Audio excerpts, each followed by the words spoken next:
Set करा. Ramraksha pattern आहे, 1 किलोमीटरचं अंतर आहे, रामगिरी सुद्धा जवळ आहे. काय तुमच्या आव्हानाला प्रतिसाद मिळालाय का पत्राला? बघा की हे काही लग्नाचं आमंत्रण नाही. लग्नासाठी हा आग्रह केला जातो. राज्याचे मुख्यमंत्री आहेत, आणि आम्ही त्यांच्या निवासस्थानाजवळ एक उपक्रम, धार्मिक उपक्रम हिंदुत्वाचा करतो आहोत. राज्याचे मुख्यमंत्री म्हणून आम्ही त्यांना निमंत्रण दिलेलं आहे. त्याही पेक्षा एक रामभक्त म्हणून आणि राम जन्मभूमी आंदोलनात त्यांचा सहभाग तेव्हा होता, या कारणानं आम्ही त्यांना आमच्या उद्याच्या रामरक्षा आंदोलनात सहभागी होण्याचं निमंत्रण दिलं आहे. त्याचबरोबर आम्ही आज सरसंघ चालक, परमपूज्य सरसंघ चालक मोहनराव भागवतजी यांना सुद्धा आज आम्ही निमंत्रण पाठवलेलं आहे. नागपूरमध्ये आल्यावर ह्या ज्या प्रमुख व्यक्ती आहेत, हिंदुत्वाच्या दृष्टीनं अति महत्वाचे आहेत, जी व्यक्तिमत्व आहे, आम्ही त्या सगळ्यांना आदरपूर्वक निमंत्रण देण्याचा प्रयत्न करत आहे. पुढील 1.5 महिन्यात केंद्रात आणि सरसंघ चालकांनी जर इथे येणं जमत नसेल तर त्यांनी त्यांचा प्रतिनिधी पाठवावा, अशी आम्ही त्यांना विनंती केलेली आहे.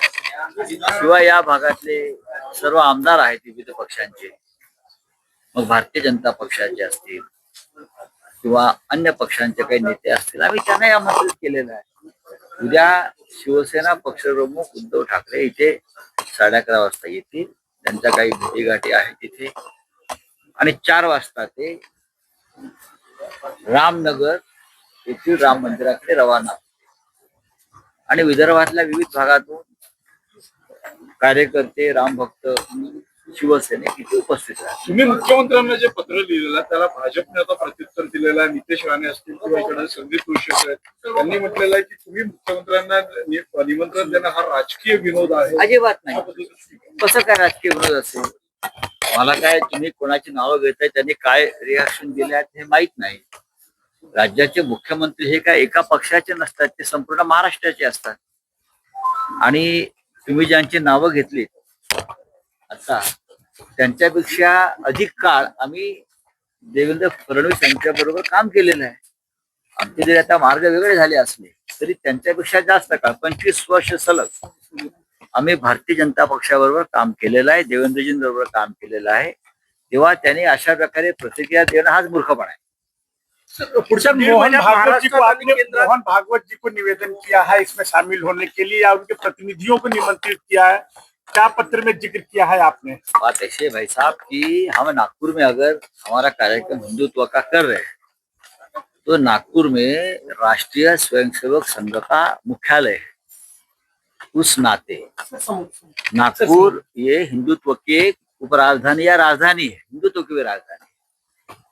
सरसंघ चालक के बारे में हमेशा हमारे मन में एक आदर रहा है, चाहे बाला साहब देवरत जी रहे, चाहे उनके बाद उनके पहले वाले, सभी के साथ थोड़े बहुत मतभेद होते हैं, लेकिन परम पूज्य हमेशा रहे. तो हमारे कर्तव्य बनता है कि हम हिंदुत्व के बारे में कुछ यहाँ बड़ा कार्यक्रम करने जा रहे हैं और शिवसेना पक्ष प्रमुख उद्धव ठाकरे जा रहे हैं, तो हमको मोहनराव भागवत जी सरसंघ चालक परम पूज्य, उनको एक निमंत्रण देना है हमारा कर्तव्य और धर्म भी है. कल जयंत पाटिल और जितेंद्र आव्हाड ये कहना शिंदे से फिर से मिले, 3 दिन में ये दूसरी मुलाकात है क्या? देखो, अभी कल ये लोग जिसका आपने नाम लिया और रामदास आठवले जी को मिलेंगे तो आप क्या कहेंगे? वो आठवले जी के पार्टी में जा रहे हैं. इस महाराष्ट्र में और देश में इतनी पॉलिटिकल पार्टियां बन गई है, कोई ना कोई किसी से मिलते जुलते रहते हैं ना. उसका मतलब ये है कि गए पार्टी में, आए पार्टी में, जयंतराव पाटिल हो या जितेंद्र आव्हाड हो, वो सभी पार्टी के नेताओं से मिलते जुलते रहते हैं. फ्री बर्ड्स है, मिलने दो.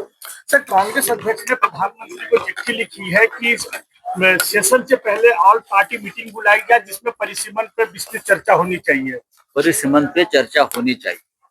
खरगे साहब ने जो प्रधानमंत्री जी को पत्र लिखा है, अगर आप पढ़े तो उसमें क्लियर लिखा है कि ये जो मुद्दा है ये देश के लिए, देश के एकता के लिए बहुत महत्वपूर्ण है।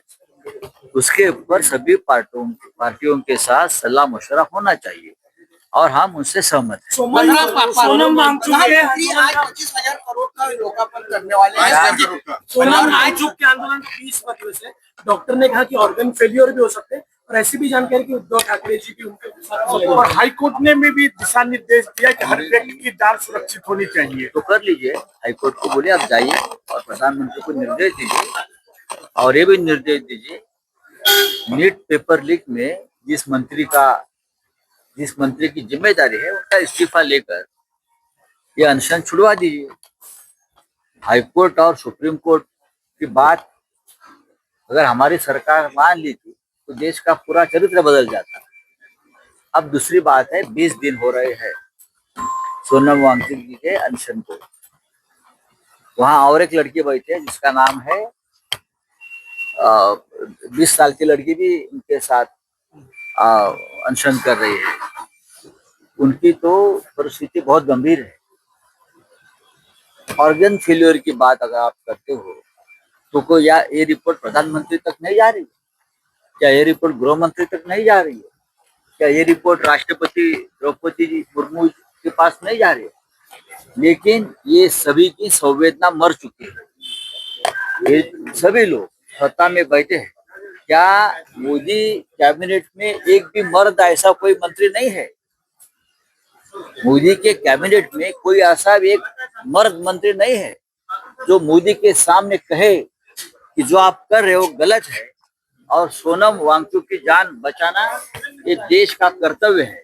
ये कहने वाला एक मर्द मंत्री अगर पैदा नहीं हुआ है तो भारतीय जनता पार्टी जो है ना उसे मैं राष्ट्रभक्त कहूंगा ना उनको मैं शूर कहूंगा। महाराष्ट्र आणि दिल्लीच्या राजकारणात पुढे 1.5 महिन्यात काही मोठे फेरबदल होण्याची शक्यता आहे। दिल्ली आणि महाराष्ट्राच्या राजकारणात काही फेरबदल होण्याची शक्यता आहे। म्हणजे काय होणार असं काय वाटतं तुम्हाला काय वाटतं? मला काहीच मला एवढंच वाटतंय गेल्या काही काळापासून की केंद्रामध्ये जर मोठे फेरबदल झाले तर या राज्याचे मुख्यमंत्री देवेंद्र फडणवीस हे राष्ट्राच्या सेवेसाठी केंद्रात जाऊ शकते। त्यांची सेवा केंद्र सरकार घेऊ शकतं आणि महाराष्ट्रामध्ये भारतीय जनता पक्षाचाच एखादा वरिष्ठ मंत्री हा मुख्यमंत्री। डोनाल्ड ट्रम्प यांनी असा आरोप केला की चीनने त्यांच्या देशातील 20 कोटी नागरिकांचा निवडणूक काळात डेटा चोरला, असं भारतात पण झालं असेल असं वाटतं का तुम्हाला? बघा, ट्रम्प यांनी जे ठामपणे सांगितलेलं आहे तो भारतीय निवडणूक पद्धतीत झालेल्या घोटाळ्यामुळेच सांगितलेलं। भारतामध्ये सुद्धा असा घोटाळा झालेला आहे, डेटा चोरलेला आहे, मतदार चोरलेले आहेत, मतं चोरलेली आहेत। ट्रम्प यांनी भारतामध्ये झालेल्या घोटाळ्याचा जर अभ्यास केला निवडणूक, मग त्यांना मोदी ही काय चीज आहे हे कळेल।